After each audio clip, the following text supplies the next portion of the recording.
Hello guys, what's up today? And today we are here in the rooftop container garden, and this is the urban plant grower, and today we have one activity, and we will be replanting or repotting the newly acquired cocoa plant or cacao plant.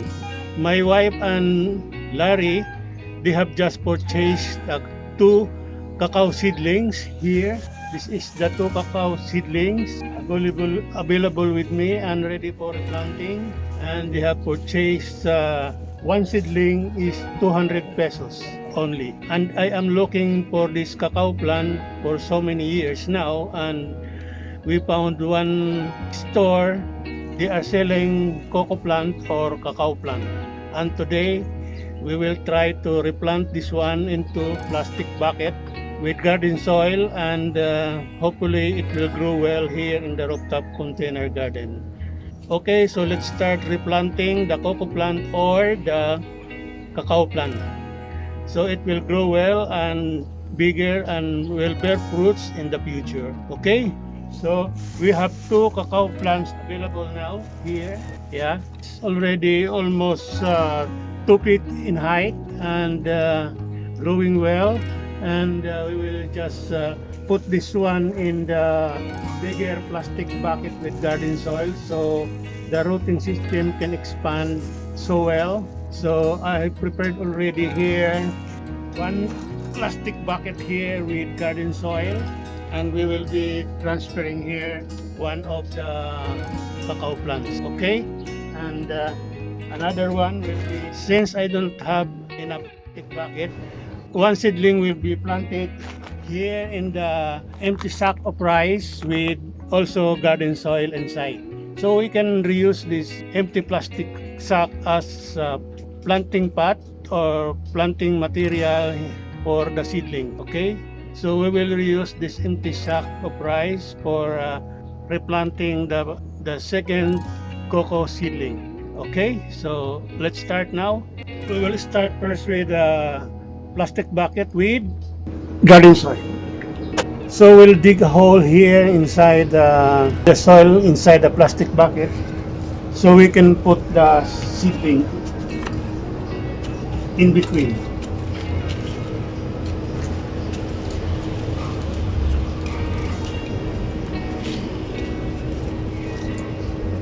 Did you know that this cocoa plant or cacao plant is the producer of chocolate? In 5 years or 6 years, this cacao plant will start flowering and producing fruits, and then the fruits will have so many seeds inside. The seeds of the ripened cocoa plant or cacao plant, when dried under the sun, and you have to cook it in the frying pan until brown, and grind the roasted cacao beans, then it becomes chocolate powder. So this is the first cacao seedling and ready for replanting. So what we will do is to remove the plastic here. You can just tear the plastic or push it up, so it will not disturb the integrity of the rooting system. Yeah, so I already successfully removed the plastic container, so ready for replanting. Okay, so I already make hole in the soil inside the plastic bucket, and now we will replace this one. Okay, it's already there. The plastic bucket container contains some Purex on the bottom side, and then we put some brown leaves in the middle, and then I put some garden soil on the top, and then we will add some mixture of rice hull or CHR and with the cocoa peat. So we will put this on the top of the bottom part of the seedling, so to cover the upper part of the plastic bucket with new mixed garden soil. Okay, so I am putting now, cover the top portion of the with mix of garden soil, CHR or carbonized hull This CHR is the covering of the rice during milling, and we burn it until become charcoal looking, and we can use this as potting mix, or we can use the additional soil for our garden plants. So now already putting on the top portion of the plastic bucket with mix of garden soil, CHR, and coco peat. Okay, so I think this is enough. So still we will put some space so the water will not spill out, overflow from this bucket when watering or during rainfall. Okay, so now it's already replanted and already in place, and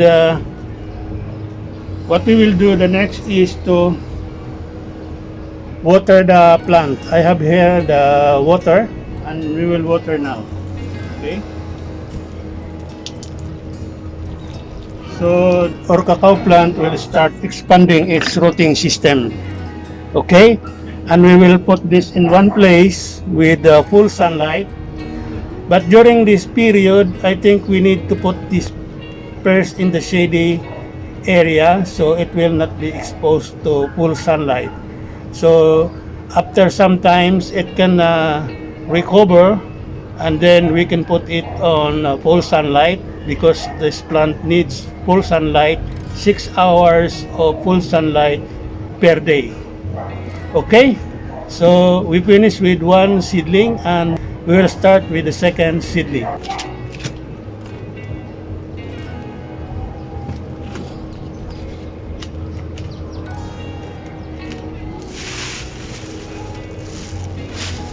So this is the second seedling, and also we will replace this and replant this.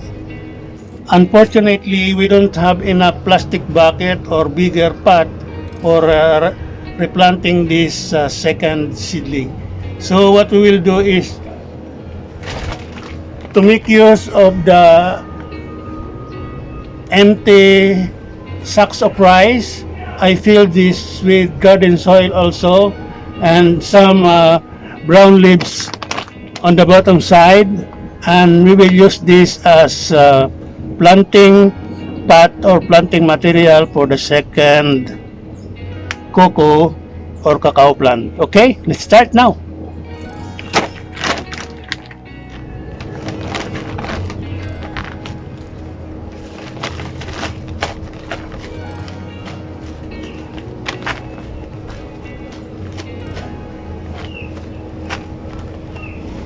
As the same procedure, we will make hole or dig a hole inside this empty sack of rice with soil.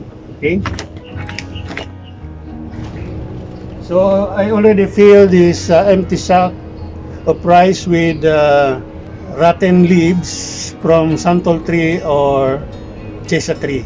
So some worms also are inside and digesting this old rotten brown leaves. Okay, and also we can put this wood inside. This will be additional fertilizer when digested by the worms inside this empty sack of rice. Okay, so this is the second cocoa seedling, and now we will also remove the plastic so it will not hinder the expansion of its rooting system, and we can replant it to the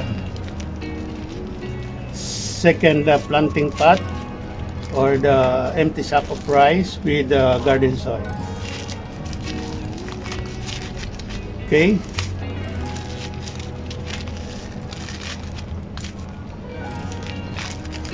so I am now removing the plastic, the original plastic pot for this seedling, for this cocoa or cacao seedling. So we finally remove the plastic container, and already the rows are already exposed and ready for expansion in this bigger container. Okay, see, I will put now inside the plastic container. So as usual, we will also add the mix of the CHR and coco peat with garden soil to this upper part of the plastic container. So bottom part of the cacao plant or cocoa plant will be covered. Okay, so I now already transferring. Yeah, and I will level up.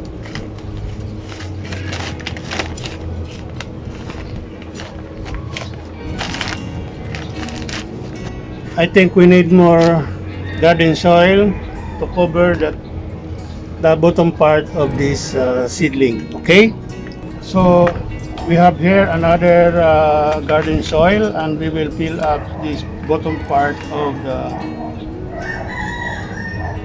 seedling. Okay, so here's the garden soil.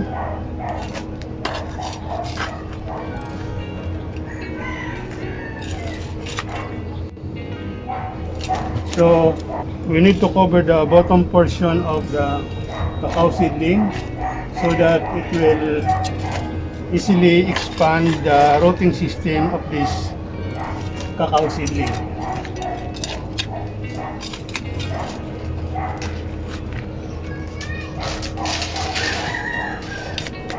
Okay, I think that's enough, and we will return this one. So we will level the garden soil, and now it's already totally covered the bottom part of the seedling. And as usual, we will put also water so it will easily recover from the stress of transportation and the stress of replanting or repotting this cocoa seedling or cacao seedling.